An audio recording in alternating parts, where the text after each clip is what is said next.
Hi everyone, welcome back to my channel, Air Mathematics Coaching, a channel for all the solution of your mathematics queries. So let's get started.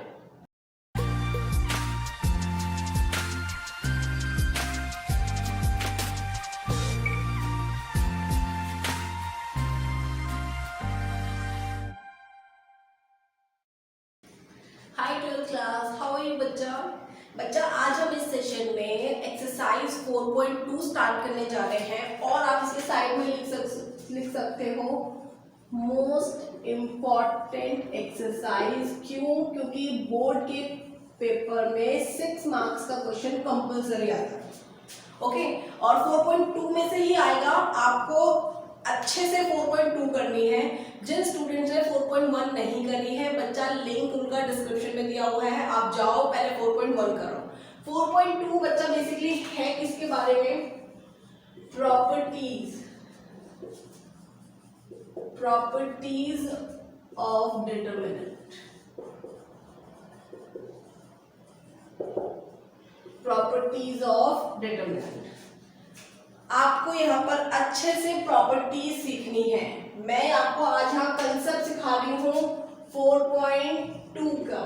Concept क्या है? Properties of determinant. इस exercise में जितने भी questions हैं वो इसी concept के बेस पर है, ओके। तो चलो स्टार्ट करते हैं। तो प्रॉपर्टी वन बच्चा कह रही है द वैल्यू, मैं साथ साथ लिख रही हूँ, आपको भी लिखना है। The value of the determinant remains unchanged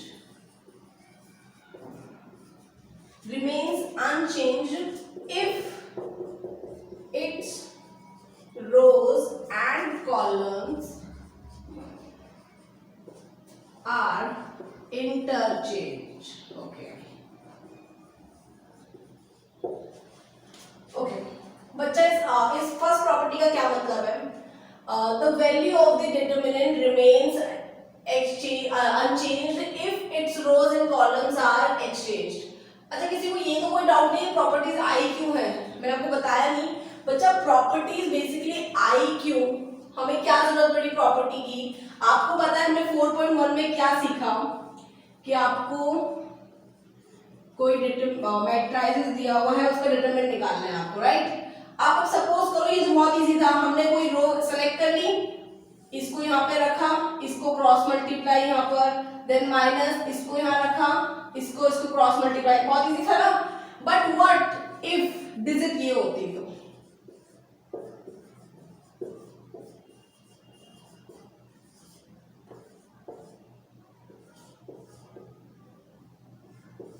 आप मुझे बताओ, अगर डिजिट ये होती तो हम कैसे करते? अब बताओ, तो आपको नहीं लगता कितनी ज्यादा बड़ी कैलकुलेशन हो जाती? मुझे पहले ये लिखना पड़ता, देन इनका क्रॉस मल्टीप्लाई, फिर माइनस ये लिखना पड़ता, देन इसका क्रॉस मल्टीप्लाई, बहुत बड़ी कैलकुलेशन हो जाती ना। तो इसलिए इसको कम करने के लिए, मतलब इतनी बड़ी कैलकुलेशन को कम करने के लिए हमने क्या बनाई है? प्रॉपर्टीज बनाई है डिटरमिनेंट की। तो हम इसको अप्लाई कर देंगे। अब हमारा लूप है, इसको देखकर मुझे पता चल रहा है इसका आंसर क्या है? 0। इसका आंसर क्या है? 0। अभी आपको पता है इसलिए चलेगा कि आपने प्रॉपर्टीज पढ़ी नहीं है। अब जब आप ये पढ़ लोगे ना सारी प्रॉपर्टीज, तब आप भी आराम से कह सकते हो कि इसका आंसर क्या है? 0 विदाउट एक्सपेंडिंग इट। तो आप इसको समझ आ गया आपको कि हम प्रॉपर्टीज पढ़ क्यों रहे हैं? क्यों? क्योंकि हमारा क्या हो जाता है, इससे कैलकुलेशन बहुत कम हो जाती है। सो बच्चा, फर्स्ट प्रॉपर्टी कहती है the value of the determinant remains unchanged if its rows and columns are interchanged. तो मैं एग्जांपल के थ्रू आपको समझाती हूँ। सपोज ये डिटरमिनेंट दिया है आपको 2 3 5 1 6 7 3 3 3, ओके। अब आपको इसका डिटरमिनेंट आपका निकल गया 15 सपोज। तो अब आपको कह रहा है its rows and columns are interchanged. अगर इसका रो और कॉलम इंटरचेंज कर लेंगे तो भी डिटरमिनेंट सेम आएगा, रिमेन्स अनचेंज, तो भी चेंज नहीं होगा डिटरमिनेंट। तो मैं क्या कर रही हूँ, इसकी रो को कॉलम की साइड लिख रही हूँ 2 3 5 और इस कॉलम को रो में लिख रही हूँ 2 1 3, बाकी सब as it is.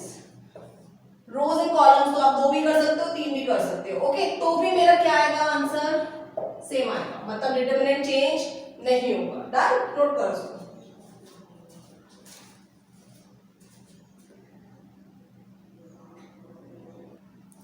Now second property है बच्चा, लिखा है if any 2 rows or 2 columns of a determinant are interchanged,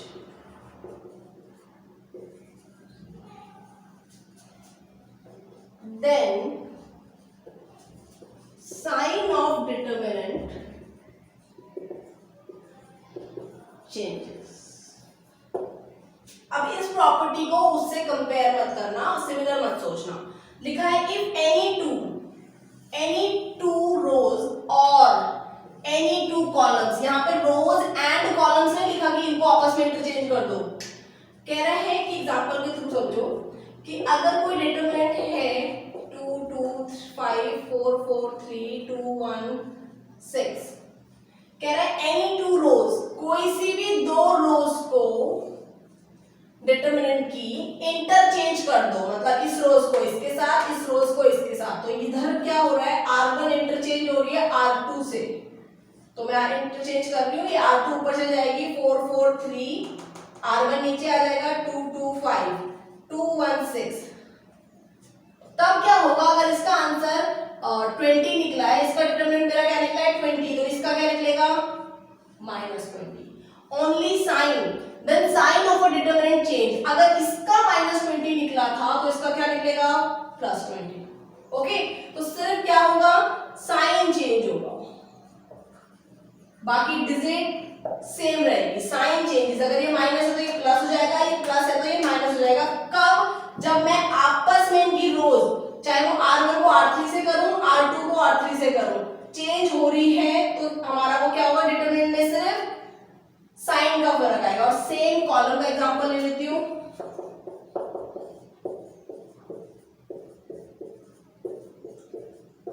suppose ये डिटरमिनेंट है और इसका 75 हमारा आंसर निकला है। ये फर्स्ट कॉलम है और ये थर्ड कॉलम है, तो मैं कॉलम फर्स्ट को थर्ड से क्या कर रही हूँ, इंटरचेंज कर रही हूँ। 2 1 4 4 7 3 2 2 5, मैंने इसको इधर लिख दिया, इसको इधर लिख दिया, होगा इंटरचेंज, तो भी मेरा आंसर +75 है, तो क्या बन जाएगा -75। बस इतना सा फर्क आएगा। डन, इसको उससे सिमिलर मत सोचना बच्चा, ये उसके बिल्कुल कंपेयर मत करना। क्यों? क्योंकि उधर यहाँ और लिखा है, उधर क्या लिखा था, रोज एंड कॉलम, दोनों अगर इंटरचेंज होती है आपस में, इस रो को इस कॉलम से इंटरचेंज करूंगी तो प्रॉपर्टी 1 है, और रो को रो से करेंगे तो, और कॉलम को कॉलम से करेंगे तो प्रॉपर्टी 2 है। नोट करो sir.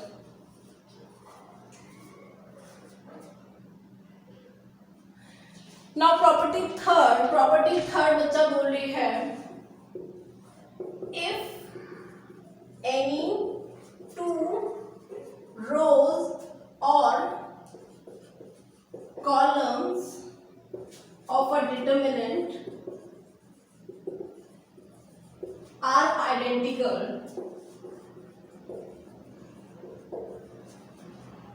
then the value of determinant is 0। तो एग्जाम्पल मैं ले रही हूं, मैंने आपको स्टार्टिंग में जब कंसेप्ट समझाया था कि प्रॉपर्टीज का मतलब इन्वेंशन ही क्यों हुआ है, तो मैंने एग्जाम्पल लिया था इसका, तो मैं वही एग्जाम्पल ले रही हूं।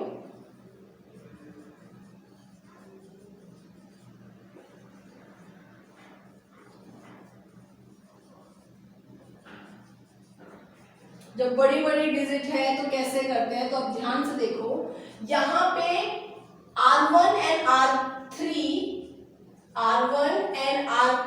क्या है, R आइडेंटिकल है। आइडेंटिकल कौन क्या होते हैं, आइडेंटिकल कौन होते हैं बच्चा, जो सेम होते हैं। तो आप देख लो मेरी R1 और R3 3 सेम है, तो आपको नीचे लिखना है R1 because R1 and R3 are identical, so determinant is 0. तभी मैंने 1 सेकेंड में बता दिया था कि उसका आंसर क्या आएगा 0. अब आप समझिए कैसे आएगा 0, क्योंकि अगर कोई भी अगर यहाँ पे बच्चा दूसरा अगर मैं लूँ तो column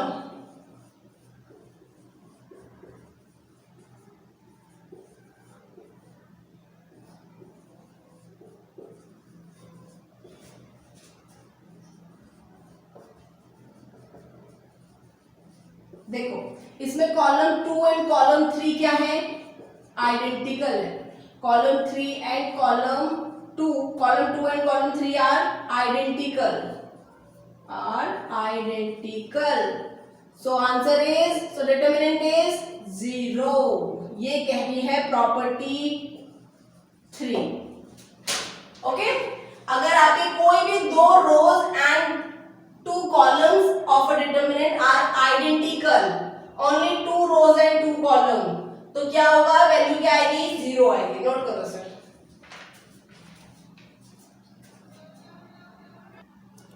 okay so now property number 4 क्या कहती है. प्रॉपर्टी नंबर 4 कहती है if each element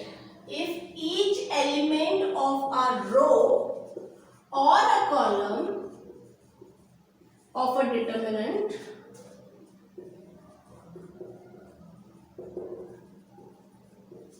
is multiplied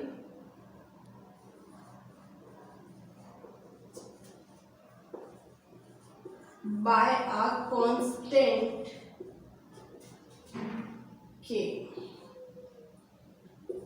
then its value gets multiplied by k. 44th कहती है if each element of a row or a column of a determinant is multiplied by a constant k, then its value get multiplied by k. क्या मतलब है इसका example के through मैं आपको बताती हूँ. मान लो डिटरमिनेंट कितना है 2 3 5 6 7 5 4 4 2. कह रहा है कि अगर इसके साथ क्या हो बच्चा डिटरमिनेंट के साथ एक कांस्टेंट क्या हो ऑलरेडी कांस्टेंट हो तो क्या करना है आप इसको अलग कर सकते हो किसी भी रो में या किसी भी कॉलम में अगर है तो 2k 3k एंड 5k तो आपको दिख रहा है एक ही कॉमन कांस्टेंट है दैट इज k. तो आप k क्या कर सकते हो बाहर ला सकते हो. तो आप बाहर ले आए. नाइस. आप देखो k क्या हो गया बाहर आ गया. अगर क्वेश्चन में ऐसे दिया है तो आप इसको ऐसे कर सकते हो.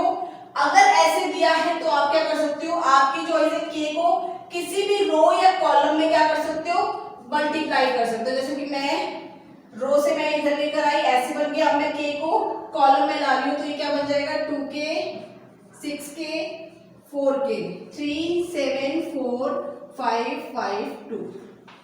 ओके नोट करो इसको.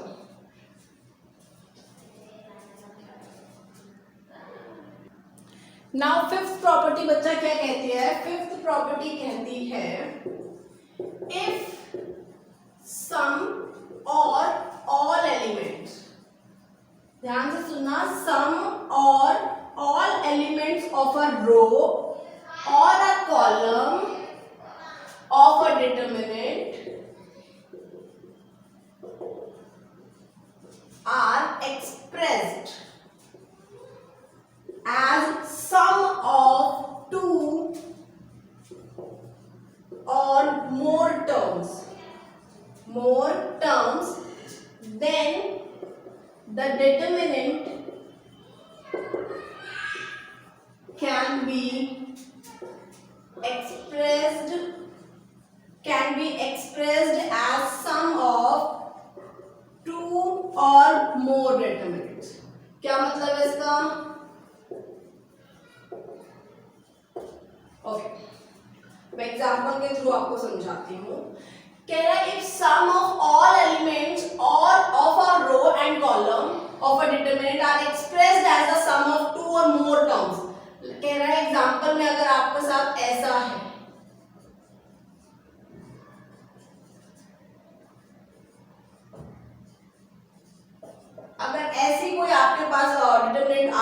तो आप क्या कर सकते हो, इसको तोड़ सकते हो टू पार्ट्स में। कैसे? ए बी सी, ये जो दिख रहा है ना आपको सम, इसको आप तोड़ सकते हो। तो एक में लिखो ए बी सी, ये एज इट इज रहेंगे D E F G H I. And दूसरे में आप क्या लिखोगे?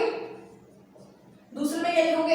X Y Z D C D E F G H आई।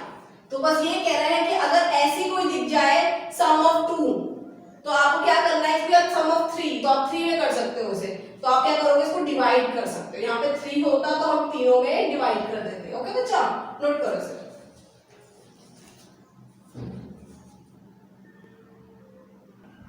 नाउ बच्चा, most important property is number 6। Yes, लिख दो साइड में मोस्ट इंपॉर्टेंट प्रॉपर्टी। मैंने आपके सामने स्क्रीन पे लिख भी दिया है, स्पेशली इसलिए क्योंकि ये बहुत इंपॉर्टेंट है और मैं इसमें टाइम वेस्ट नहीं करना चाहती। देखो क्या है इसमें, if to each element of any row or column of a determinant the equimultiples of corresponding elements of the other row or column are added, then value of determinant remains the same। अरे भी इतनी English तो हमको नहीं समझ आती ma'am, आप बस सिंपल बता दो, राइट? आपके दिमाग में यही चल रहा होगा। ओके, तो नाउ लिसन, क्या है, मैं एग्जांपल के थ्रू आपको समझा रही हूँ। सपोज कि यहाँ पर आपके साफ साफ दे दिया, और या फिर मैं इसको ऐसे लिख देती हूँ, आप यहाँ लिखो, ये थोड़ा मेरे उसके है। तो इन अदर वर्ड्स, मैं एक सिंपल लैंग्वेज में आपको बता रही हूँ। In other words, the value of determinant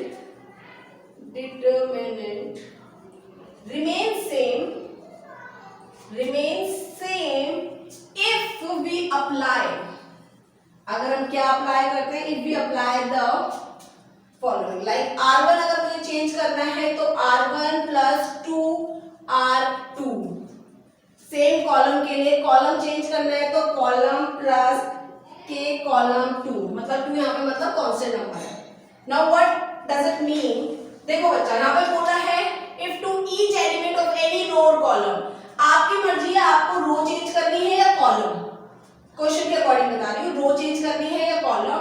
यहाँ जो आएगा वही इधर आएगा, R1 तो यहाँ पे भी R1 प्लस कोई भी कांस्टेंट नंबर के साथ R2 ऐड कर सकते हो या फिर R3 भी ऐड कर सकते हो, यहाँ 3 भी हो सकता है, उससे कोई फर्क नहीं पड़ेगा। या 2 ऐड करो या 3 करो, बस ये नहीं हिलना चाहिए।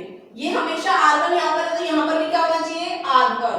ये नहीं कि आप यहाँ लिख दो R2 और यहाँ लिख दो R1, नो, यहाँ पे ही R1 आएगा और यहाँ पर क्या आएगा? R2। सेम कॉलम के साथ है, यहाँ C1 है तो यहाँ पे भी क्या आएगा? C1। अब क्या करना है? हाँ, अब आप क्या ये दिमाग में आ सकता है, क्या यहाँ माइनस हो सकता है? यस बच्चा, बिल्कुल यहाँ माइनस हो सकता है, आप ऐसे भी कर सकते हो। मैं यहाँ 2 की जगह क्या लिख रही हूँ? K R2 और R3, तो ये प्लस माइनस भी हो सकते हैं। बस सबसे इंपॉर्टेंट चीज जो है वो ये है, अगर ये R1 है तो ये भी R1 होना चाहिए, ये R3 है तो ये भी R3 होना चाहिए, ये R2 है तो ये भी क्या होना चाहिए? R2। तो क्या कह रहा है? तो आप क्या कर सकते हो? किसी भी कांस्टेंट नंबर को नेक्स्ट रो के साथ ऐड अप कर सकते हो। ये प्रॉपर्टी कहती है, ये लास्ट प्रॉपर्टी है आपकी और बहुत इंपॉर्टेंट है। मोस्टली क्वेश्चन इसी में से आता है 6 मार्क्स का। तो अभी आपको थोड़ा सा लग रहा होगा यार क्या हम पढ़ क्या रहे हैं एक्चुअली। बच्चा ये प्रॉपर्टीज है, तो ये आपको तब समझ आएगी जब क्वेश्चन आएगा। तो जब हम 4.2 स्टार्ट करेंगे तो आपको सारी प्रॉपर्टीज अच्छे से समझ आ जाएगी, तो उसकी टेंशन मत लो। अभी सिर्फ प्रॉपर्टी समझो कि ये प्रॉपर्टी अच्छा ये वाली है, क्योंकि मैं तब आपको सीधा बोलूंगी प्रॉपर्टी नंबर 6 अप्लाई कर रहे हैं, प्रॉपर्टी नंबर 4 अप्लाई कर रहे हैं, तो आपको याद रखना है कि कौन सी प्रॉपर्टी की बात चल रही है। ओके, फिलहाल नोट करो इसे।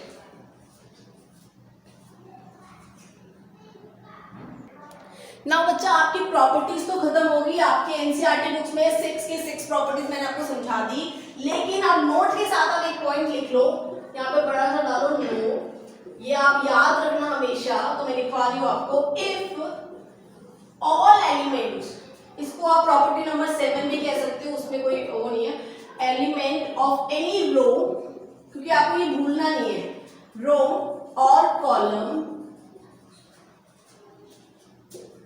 are 0, the value of determinant is also 0। क्या मतलब है? if all element of any row, चाहे वो कॉलम हो या फिर रो हो, चाहे वो रो हो या कॉलम हो, अगर सारे एलिमेंट जीरो हैं, दूसरा एग्जांपल कॉलम का ले लेती हूँ,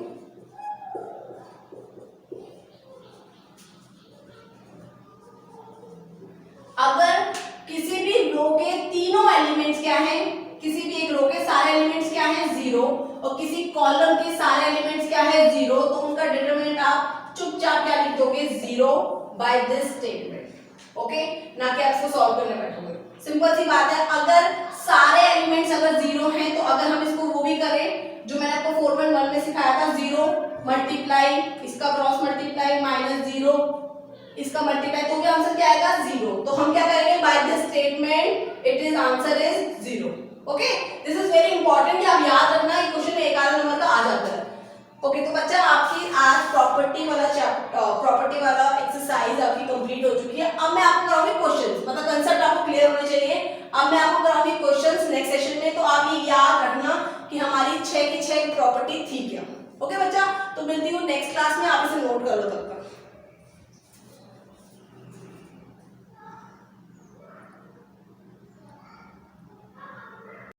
बच्चा, अगर मैथमेटिक्स से रिलेटेड आपकी कोई भी क्वेरी है तो आप मुझे डायरेक्टली व्हाट्सएप भी कर सकते हो, और डिस्क्रिप्शन में एक लिंक होगा, दैट इज़ गूगल फॉर्म, आप मुझसे वहाँ से भी कांटेक्ट कर सकते हो।